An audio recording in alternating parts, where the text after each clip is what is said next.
The return of Alistair's first love marked the beginning of the end, or so his sycophantic friends gleefully proclaimed. They believed my days of luxury were numbered. I merely smiled. Everyone assumed I was a gold digger, desperate to marry into wealth. They didn't understand. I didn't need a man to become a powerhouse. I could build my own empire. Then, the cruel truth hit me. I had been nothing more than a stand-in, a placeholder from the very start. Seraphina, Alistair's ethereal, white moonlight, had returned, and she brought with her a toddler, a boy of about 2. She had arrived with her ultimate weapon, demanding an audience with me. What could we possibly talk about? Perhaps she wanted tips on how to gracefully evict me from my life? I'm sorry, Alistair isn't here, I stated, my voice firm. You can wait for him outside. Seraphina, who bore a striking resemblance to me, albeit with a penchant for excessively plain attire, looked utterly bewildered. She clearly hadn't expected me to refuse her entry. Like a salmon swimming upstream, she stubbornly clung to the doorframe, her eyes blazing. Why are you kicking us out? Who do you think you are? If it weren't for this face, Alistair wouldn't even be with you. You're just a substitute. He loves me. Is that so?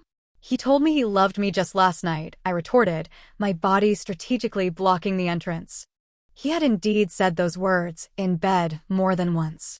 It only proved the age-old adage, a man's body and mind can be connected and disconnected at will. Shameless. You despicable homewrecker. You seduced him while I was away. Now that my son and I are back, you'd better know your place. 2-year-olds are learning to talk, I said, pushing her away and silently mouthing for her to be quiet, gesturing towards her son, who stood nearby. Seraphina didn't respond verbally. Instead, she dramatically threw herself backward, collapsing onto the floor. I swear, the force I used was no more than a gentle nudge. Yet, the scene that unfolded was one of pure melodrama, a slender woman, cradling a child, weeping inconsolably on the ground. The adult cried, and the child followed suit, their wails growing louder and more pathetic by the second. Then came the sound of tires screeching against the pavement, drawing closer and closer. Alistair had returned. He moved with surprising speed, not even glancing in my direction as he rushed to embrace Seraphina and the child. I was an outsider, watching their tearful reunion. Finally, the mother and son were successfully ushered inside. Alistair brought them in, his gaze cold and accusing as he looked at me. The 3 of them sat on the sofa, while I faced them, like a defendant before a judge. Alistair, please don't blame Miss Lynn. She must have misunderstood. I didn't come back to disrupt your relationship. It's just that the child kept crying for his father. I only wanted to see you from afar, and then I'd leave. Seraphina, nestled in Alistair's arms, wept like a soaked dish rag, her constant dripping a source of irritation. Alistair, however, was deeply moved, especially by the sight of the child. His initial shock at seeing the boy for the first time was palpable, clearly indicating he had been unaware of his existence. He then took the child onto his lap, gently comforting him. Seraphina shot me a triumphant smile. I smiled back. I knew from the beginning that I would lose. What reason could a woman have for suddenly reappearing after raising a child alone for 2 years? With a child in the picture, few men could resist the pull of guilt. She was banking on Alistair's guilt, hoping to secure a life of luxury within the Thorne family, thanks to her son. I just hadn't expected Alistair to change his tune so quickly. Just last night, we were together, even planning a vacation. Men. I had no leverage left to hold on to him. What you can't hold, you let go. Simple as that.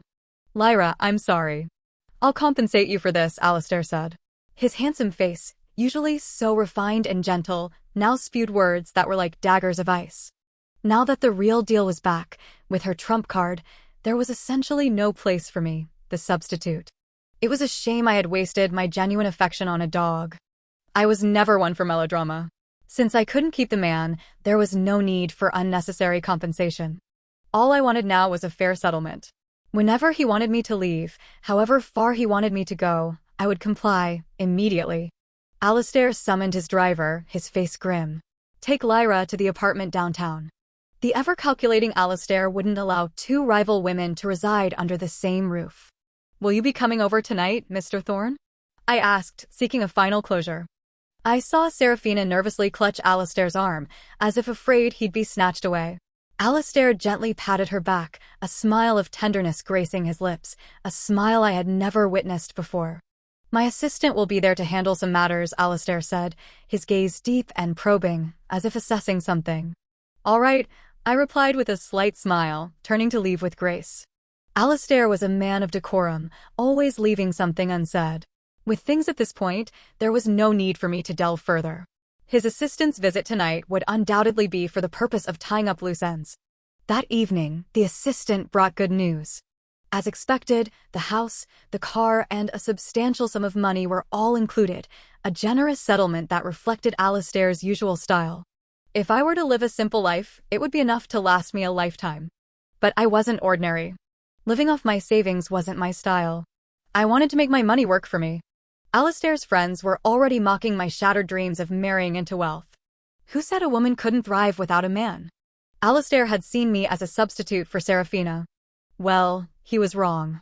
Because I would never be a woman who simply relied on a man. I had identified several promising investment opportunities and had been tirelessly working, but I still encountered obstacles. The other party had requested a meeting, choosing a private room in a 5-star hotel. I dressed to impress, my long hair flowing, my dress swaying elegantly, my lips painted a striking red. I was a vision. But the moment I pushed open the door to the private room, I froze. Miss Lin, allow me to explain. I'm in charge of this project, but the big boss behind it is Mr. Thorne. Given your acquaintance, it's best to discuss it directly. The shifty-eyed manager excused himself, not forgetting to obsequiously close the door behind him. Alistair, dressed in a dark suit, sat on the sofa, scrutinizing me as if I were a commodity. You're dressed like that to discuss business? He sneered. I could be naked, and it would be none of his concern. I mentally raged. Short on cash? Alistair asked, his brow furrowed. He produced a blank check and placed it on the coffee table. What's this? I was puzzled. Was he some kind of philanthropist, scattering money everywhere? I don't want you attempting to approach me in any way, understand? He said arrogantly. He had completely misjudged me. I wanted to poke out his beautiful, expressive eyes. How could he be so infuriating? Mr. Thorne, firstly, I had no idea this project was yours. If I had known, I wouldn't have touched it. Secondly, I'm very clear about my position now. I was a good substitute before, and now I'm a good ex. Thirdly, we've settled our accounts. I don't like going back to old flames. I slammed the door and left. This time, dignity triumphed over reason. I didn't take the check, and I regretted it for a long time afterward. The next morning, I was jolted awake by a call from my best friend, Juniper. While Juniper and I weren't as wealthy as the Thorne family, we came from comfortable backgrounds. Our families had good values, and we shared similar worldviews, which is why we had been best friends since middle school. Her brother, Caspian, was Alistair's friend. It was Caspian who had introduced me to Alistair. Juniper knew everything about my relationship with Alistair. Lyra, I heard Serafina came back with a son. Are you the cast-off wife now? Cast-off wife? Juniper's words made me laugh. My only consolation was that I hadn't gone all the way and married Alistair. Before I could respond, Juniper excitedly continued, This morning, I snuck a look at my brother's phone and saw the messages in their group chat. They're all laughing at you, calling you a hen that can't lay eggs. You were with Alistair for so long. Why should you have to leave just because that woman came back? Juniper's voice was particularly loud, snapping me back to reality. Clutching the property transfer documents on my nightstand, I felt surprisingly calm. Don't worry, I didn't lose out. If you ignored the slight awkwardness in my heart, I had actually gained a lot from my years with Alistair.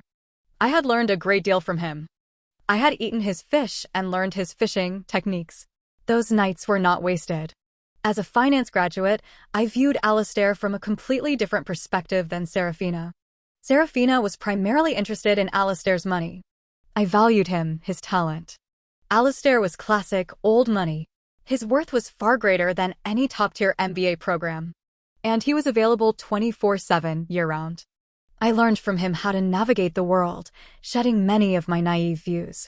He showed me the ups and downs of the business world, giving me practical experience that no textbook could ever teach. This era had long since changed. As long as you could make money, women could sometimes be even tougher than men. Alistair had spared me the trial and error process, directly highlighting the most crucial points for me. By day, he was a free professor. By night, a dedicated lover. I had made a killing, hadn't I? Alistair's cronies all thought I was hopelessly in love with him, desperate to marry into wealth. In truth, besides being my boyfriend, he was also an excellent finance university in my eyes. I attended every night. In this university, I learned skills, graduated, and earned my degree. I firmly believed that the most successful alumni of a prestigious university are always the graduates, not the professors who remain. You're not sad? Can you really let go? Juniper was still a little worried about me. Don't worry, I'm single and beautiful. I can find any man I want. Why would I want him with a child? After all, Seraphina's child was illegitimate. As for Alistair's group of friends, they could go wherever they pleased. Because I was busy making money now, and I had no time for anything else. My previous mistake served as a reminder. I deliberately avoided any industries connected to the Thorne family. With perseverance, I found several new projects and boldly invested my money. Under Alistair's guidance, I had once experienced the thrill of making millions in the stock market, so I was always a little eager. Having made quick money before, I was secretly competing with myself, always wanting to reach my desired heights faster. Therefore, when I obtained an insider tip, I invested a large sum. But unexpectedly, a bear market hit, and my money plummeted to unimaginable depths. I was trapped in the stock market, unable to keep up with subsequent investments. Several partners gave me ultimatums. I had no choice but to embark on the path of socializing again. One day, after much effort, I finally secured a great opportunity. I was about to enter the private room when I encountered the last people I wanted to see. Mommy, Daddy, this thing that looks like poop is delicious. A child's innocent voice caught my attention. I saw Alistair, Seraphina, and their son. Alistair didn't respond to his son's words, merely frowning. Alistair was incredibly proud, unable to tolerate any vulgar or crude language. It was clear that hearing his son's uncouth words made him feel like he had eaten something disgusting. I scoffed inwardly. Serves you right. That's your damn taste. Lyra, you're here too? Are you here for dinner? I had intended to avoid them, but Seraphina noticed me immediately. Alistair's gaze followed hers. I'm here for a business meeting. I had planned to leave after speaking, but Seraphina clung to me like a leech. You're lying. Isn't this a restaurant only for couples? Are you here to discuss business with your boyfriend? Lyra, just admit it, you knew we were coming here, so you deliberately followed us. Seraphina's face was full of grievance, her inferiority complex leading her to accuse me of something I hadn't done. At that moment, my phone rang. I received a message from the other party, rescheduling the meeting. What terrible luck. Alistair's gaze deepened as he looked at me, seemingly pondering whether I was indeed here with a boyfriend. He was such a proud and selfish man, his ego probably couldn't accept that I had found a new partner so quickly after being dumped. Lyra, I know you're hurting after breaking up with Alistair, but a girl needs to learn to respect herself. I laughed. Self-respect? This woman, who had gotten pregnant out of wedlock, dared to lecture me? My anger flared. I looked Seraphina up and down, my gaze finally landing on the child beside her. This is called vanilla, not poop.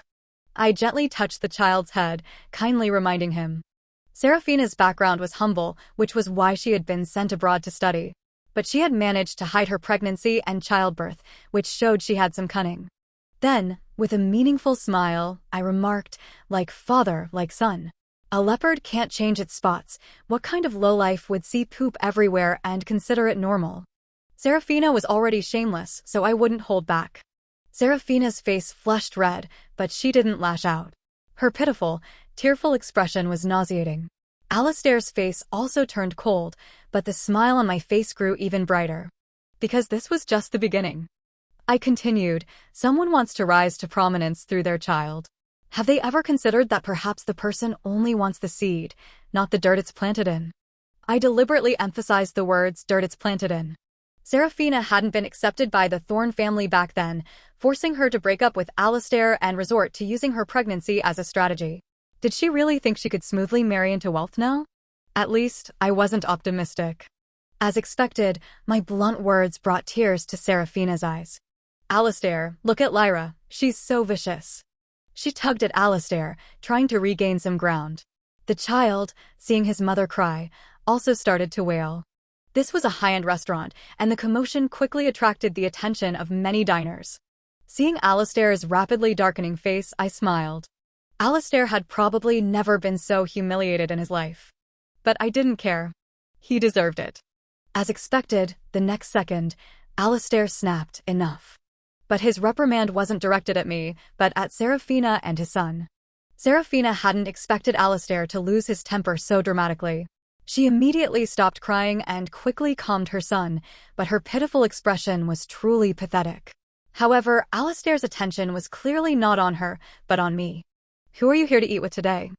I hadn't expected Alistair to question me about this. He was truly a selfish and arrogant man. We were broken up. What business was it of his? I smiled, a smile full of charm. "Mr. Thorne, perhaps you should learn to be a proper ex." I paused, then, under Alistair's somewhat puzzled gaze, I added, word by word, "like you're dead." Alistair's expression turned cold, but I felt a surge of satisfaction. "Apologize to Seraphina." Alistair frowned, clearly not wanting to continue arguing with me and decisively demonstrating his boyfriendly authority. Apologize? Did Seraphina deserve it? Seeing Seraphina's triumphant expression, I shrugged. Finally, I looked at the onlookers and had an idea. "Okay, I apologize." Alistair's expression softened slightly. Seraphina became even more smug. And I smiled brilliantly. Alistair knew me well enough. He tried to stop me from speaking, but it was too late. Because the next second, I looked at the onlookers and said, word by word, "I'm sorry, Miss Seraphina. I shouldn't have called you dirt. Because you're just an unwed mother, lacking self-respect, now trying to marry into wealth through your child. I should learn from your cleverness, your persistence, and your willingness to sacrifice." Seraphina's face completely changed. She looked around frantically, wanting to explain, but I didn't give her the chance. "But I'm sorry, I can't emulate your spirit, because I don't want to be beaten to death by my mother. My upbringing would never allow me to do such a thing."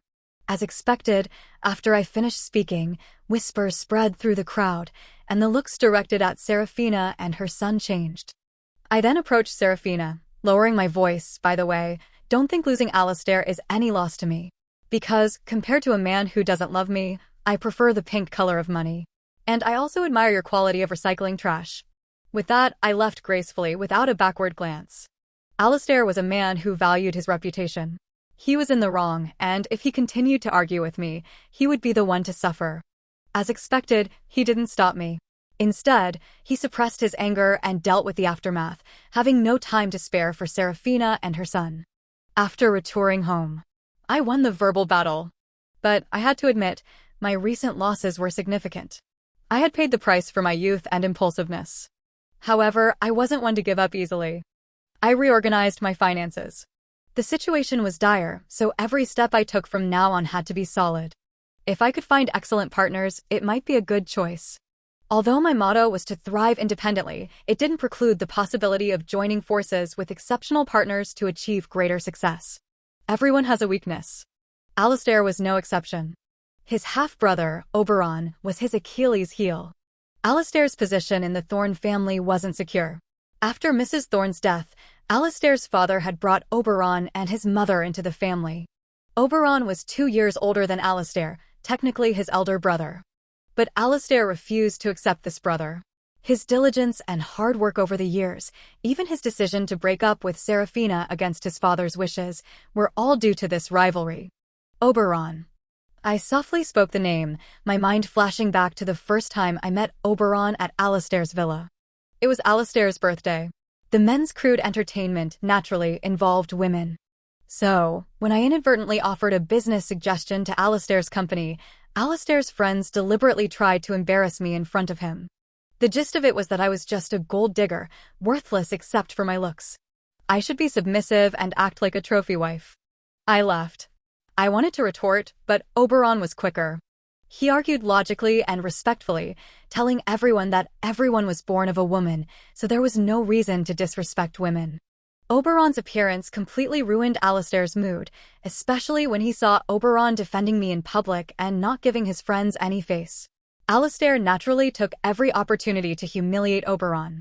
Alistair's friends followed suit, belittling Oberon to please Alistair. Honestly, that day, I greatly admired Oberon's respect for women. I pretended to sip my fruit tea, but I was secretly listening, waiting for his counterattack. But in fact, Oberon accepted everything. It felt like Alistair was desperately trying to vent his anger, but Oberon wasn't easily provoked. He remained calm and composed, making Alistair's anger even more stifled and uncomfortable. It was precisely because of this that I appreciated his rare quality, forbearance. Great achievers don't fuss over minor details. Without hesitation, I dialed the number I had saved in my phone. The call was quickly answered, and a pleasant male voice came through. "Hello. Oberon, I want to collaborate with you." I stated my request directly. Just as I was about to introduce myself, I heard Oberon say earnestly, "All right." I was surprised. "You don't want to know who I am?" "Lyra, I've been waiting for you." I smiled. It seemed that my future partner and I had a 100% understanding. The next day, I met Oberon at a cafe. He was dressed casually, completely at ease. This version of Oberon, devoid of any imposing presence, was deceptive. He was a lion in hibernation. "I ordered your favorite coffee." It had been some time since I last saw Oberon. He seemed unchanged. Truth be told, Oberon and Alistair shared some facial features, but Oberon resembled their father more, which was likely why Alistair was so wary of him. "Thank you." I picked up the cup and took a sip. Finely ground Blue Mountain, indeed my favorite. Either he had deliberately inquired about my preferences, or he was simply observant. Either way, it was a promising start. The task ahead required a life-or-death bond. Without a certain level of understanding, it would be difficult to accomplish. "I'll get straight to the point, Mr. Thorne. I need your financial backing, and in return, I can help you secure projects you can't access directly. However, upon success, I want a 30% cut." Oberon was a sleeping lion. He wouldn't have endured this long just to eat Alistair's leftovers. He likely wanted the Thorne family itself. If he successfully ousted Alistair and became the future leader of the Thorne family, would I still need to worry about my finances? That was my plan, to benefit myself while simultaneously setting fire to Alistair's backyard. Oberon smiled silently, nodding slightly at me. After a long pause, he finally gave a meaningful response. "As you wish." After confirming our alliance, I was brimming with confidence. The first project was Alistair's most cherished dream, St. Laurent Square. The location was superb, and he had been eyeing it for a long time, but the seller refused to budge. The seller, Yara Quincy, was born into wealth, but after her parents died in a plane crash, she was forced to take over the family business while still in school. She was too young and inexperienced, and her management quickly ran into difficulties. Alistair's strategy was to indirectly pressure Yara by contacting major banks and urging them not to lend her money. He wanted to starve her out, so he could acquire the property at a bargain price, but Yara was stubborn and refused to yield. I avoided the pitfalls Alistair had encountered. One day, I deliberately engineered a chance encounter with Yara at her riding stable, leaving a positive impression. After several interactions, she even had her secretary note down my number. Just as I thought things were progressing smoothly, Yara's secretary stopped contacting me. I panicked, feeling extremely frustrated, but Oberon calmly reassured me, the best deals aren't made by chasing after them. We'll wait for her to come to us. He spoke casually, pouring me a cup of osmanthus tea. The autumn wind was bleak, but the fragrance of osmanthus filled the air. I had always loved the traditional scent of osmanthus, but Alistair always insisted that all women should love roses. I had to admit, Oberon seemed to truly understand women. Or perhaps he understood me? This thought sent a strange wave of emotion through me. "What's wrong? Are you uncomfortable?" My unusual behavior caught his attention, and Oberon sat down beside me. Up close, I realized he wasn't that similar to Alistair. His features were more intense, his eyes more deeply set. I turned my head away, avoiding his gaze, and steered the conversation back to business. "Will Yara really come to me?" Honestly, I took Oberon's words as mere comfort. "Not me, us." Oberon emphasized the last two words, instilling an involuntary sense of trust. I suddenly felt fortunate that I had initially been infatuated with Alistair, not Oberon. This man was truly too dangerous. A few days later, I received a call from Oberon. He had organized a gathering, and Yara would definitely be attending. I quickly got dressed, even grabbing important documents, but just as I was leaving my apartment, Oberon stopped me. "I'm taking you out to have fun. Why bring these useless things?" He snatched the file folder from my hand and pulled me towards his car. Oberon took me to a VIP beauty salon. The owner looked at Oberon, then at me, with a knowing smile. After a makeover, I changed out of my business suit and transformed into a vintage, elegant socialite. Next, Oberon's car drove away from the city center and entered a small villa in the suburbs. The entrance to the villa was already decorated. Banners celebrating a golden wedding anniversary and congratulating the couple were neatly arranged. Today is the golden wedding anniversary of the vice president of Jiaotong University. After entering the villa, people came up to greet Oberon, their attitudes very warm. They expressed either admiration, saying, "I've heard so much about you," or heartfelt longing. Some people even kept glancing at Oberon from the corners of the room, intensely discussing him. It seemed Oberon was a big shot, after all. "Miss Lin, are you also an alumna?" Yara, whom I had been unable to reach, was the first to notice me and greet me. I was stunned. Then I heard Oberon greet her familiarly, "Senior, she's with me." "Ah, so you're a friend of Oberon's." Yara started chatting with Oberon. The familiarity between them was completely different from how she interacted with me. Now I understood that her politeness towards me was merely superficial. After some reminiscing, Oberon said, "Actually, letting go is also a form of possession. Senior, your battlefield shouldn't be wasted on Saint Laurent.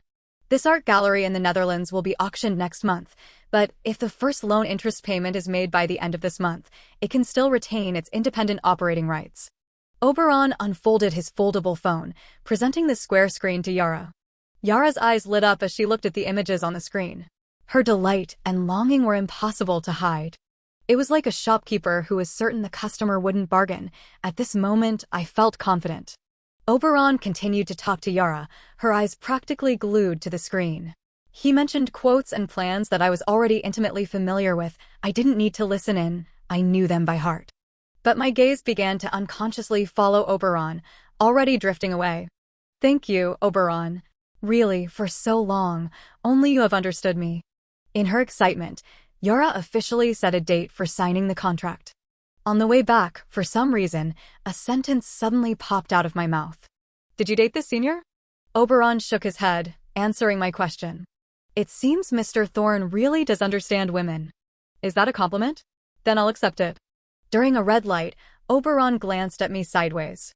Not just a compliment, it's admiration. I sincerely showered him with praise. If I had had any lingering doubts before, I was now completely convinced. Oberon's connections and emotional intelligence far exceeded my understanding. Everyone was speculating about who would win the Thorne family inheritance battle between Alistair and Oberon, but today, I understood a truth in advance. Alistair wasn't even worthy of being Oberon's opponent. "All right, since it's admiration, how about entertaining me tonight?" Oberon continued driving, but I felt a little flustered. However, on second thought, men's entertainment was nothing more than those few things. He could go inside and enjoy himself, while I would obediently pay the bill at the door. I glanced at Oberon again, trying to guess his preferences. He looked good, and his physique seemed quite dominant. "Don't guess wildly. If you're curious, just ask. Did you already know how to handle Yara?" My face flushed. My frivolous thoughts were embarrassing, so I feigned interest in business matters. "Yes, she loves art. Artists can't stand being tainted by money. Losing what you love most can be painful." I admired Oberon's accuracy even more. Striking at the heart, fulfilling dreams, this was a master. The car didn't stop where I expected, but at the entrance of a Lego flagship store in the downtown area. "Get out." He expertly parked the car and retrieved an electronic key from the armrest compartment. The roller shutter door opened, and he directly led me into the store. Seeing him enthusiastically browsing, I was stunned. So, in the middle of the night, he wanted to play with building blocks? He quickly chose a set and sat down on the soft carpet. Oberon carefully opened the instruction manual, sorting the bags one by one. At this moment, he had taken off his suit jacket, removed his bow tie, unbuttoned his cufflinks, and rolled up his sleeves. His Adam's apple was prominent, and the slightly unbuttoned collar revealed his parallel collarbones. I had to admit, he looked incredibly attractive. I didn't stay idle. I picked up a bag and helped him with the assembly. Oberon was still busy with his hands, but his mouth began to murmur about past events.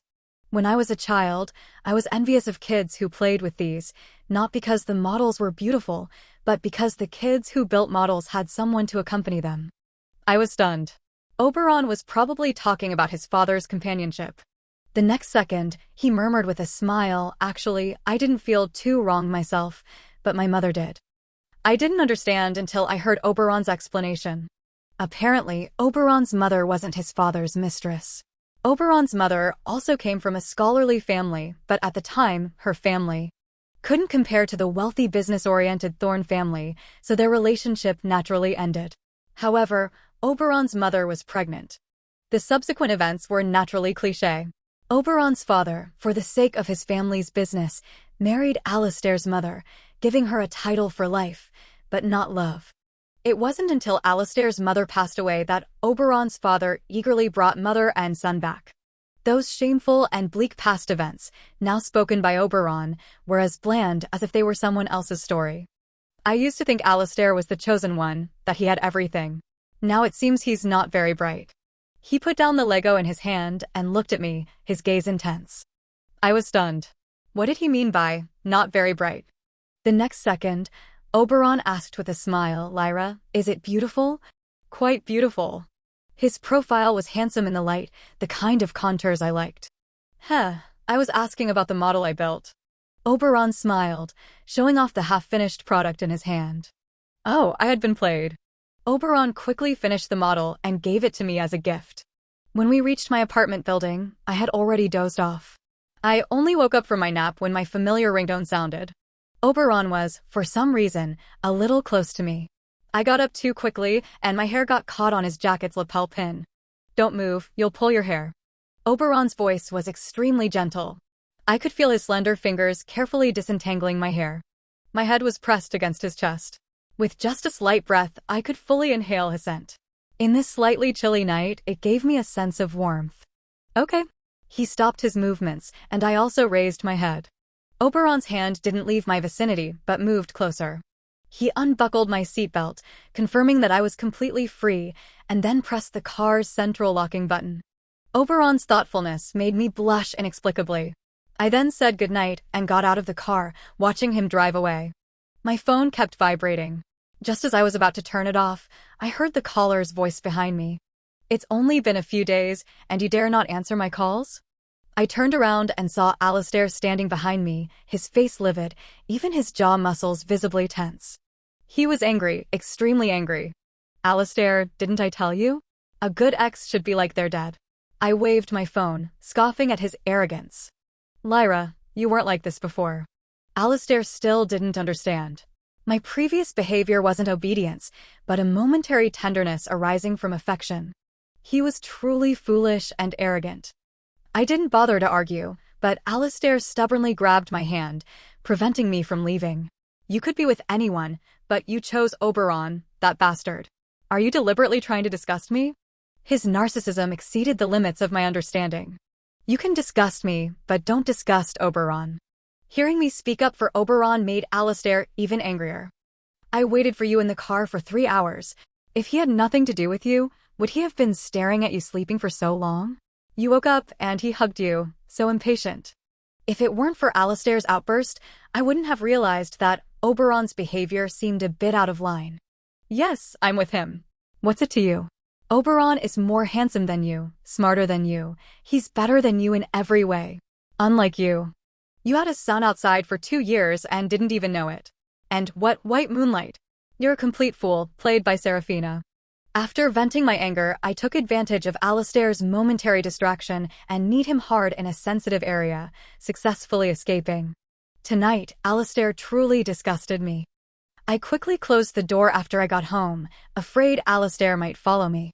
As soon as I arrived home, my phone rang. I thought it was Alistair and was about to hang up, but when I saw Oberon's name, I immediately answered. "I didn't know I was so outstanding in your eyes."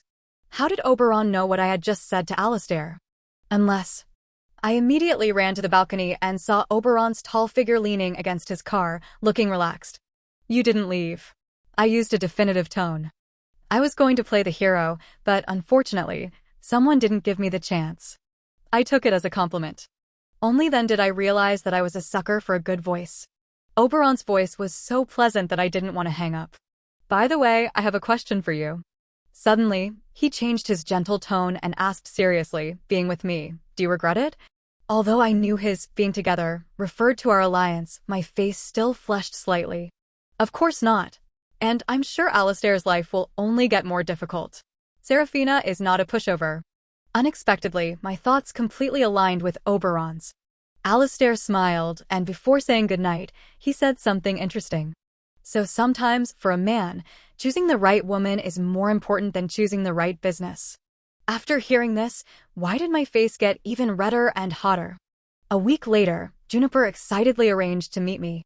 As soon as we met, she couldn't hide her excitement and told me about Alistair and Seraphina.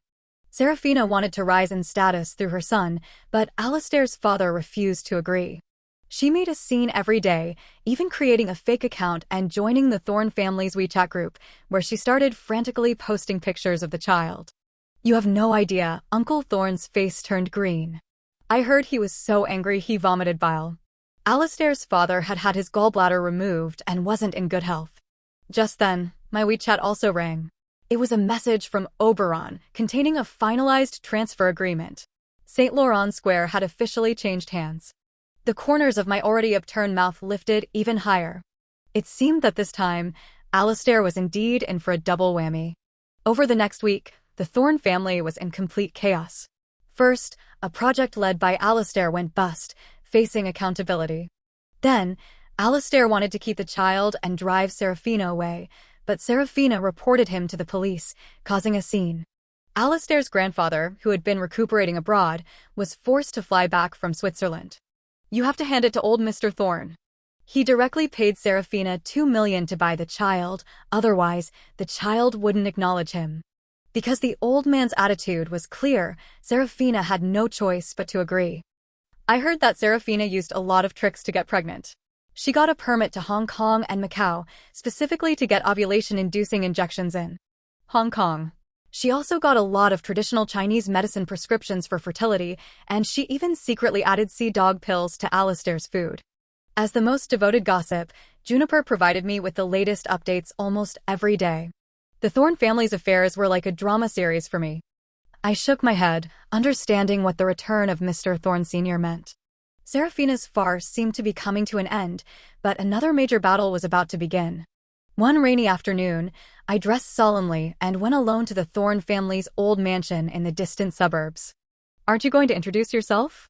Mr. Thorn Sr. was over 80 years old, but still full of vigor. I respectfully greeted him, but the old man looked at me playfully. By all rights, you should call me Grandpa, but is that from Alistair's side, or Oberon's? The old man's words were ambiguous and I didn't dare respond.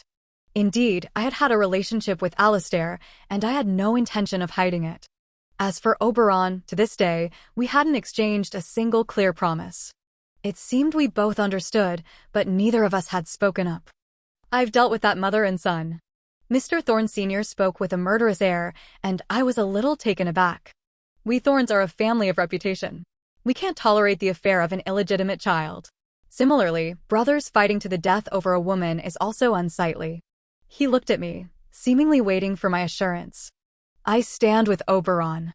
I raised my head and spoke my mind openly. Aren't you afraid of losing your bet? The old man glanced at me but received an even firmer reply. Of course I won't lose, because the most valuable asset of the Thorn family is Oberon. After a long pause, the old man laughed. That brat has good taste. He can't even be bothered by billions in assets, yet he's been captivated by a little girl like you. Tell him later, he can give up the money, but I'm still his grandfather. Remind him to visit me in Switzerland when he has time. Later, I learned that the successor Mr. Thorn Sr. had always acknowledged was Oberon. As I was leaving, the old man stopped me, and you, remember to come along then. With that, the old man turned and walked away. Just because he's a little handsome, he managed to hook her. The old man muttered in a not-too-low voice, making me chuckle. Back at my own apartment, Oberon had already been waiting at the door for some time. Miss Lin, I'd like to apply for a job as a kept man. Do you think I'm suitable? He was smiling brightly at this moment, handsome and mischievous. I laughed, Reason. This is for you. Oberon handed me a document. I opened it and was stunned. Why is St. Laurent Square being transferred to my name? That was a future business worth hundreds of millions. Was he crazy to give all his assets to me alone? If I don't make you a rich woman, how can I live off you? Hearing Oberon's serious nonsense, I couldn't even get angry. It seemed that being beautiful alone wasn't enough. In the future, I would have to be even more beautiful. I smiled. The next moment, Oberon pulled me into a tight embrace. His voice was low and pleasant. Lyra, before I met you, I never thought of competing with Alistair for anything. But the day I saw you at his birthday party, I told myself, for the woman I love, I should fight. My eyes reddened. I slowly raised my hand and wrapped it around Oberon's strong waist, tightening my grip. Mr. Thorne, you have good taste in women. I approve your request for support for a lifetime. The sun was shining brightly that day. Oberon and I were officially together.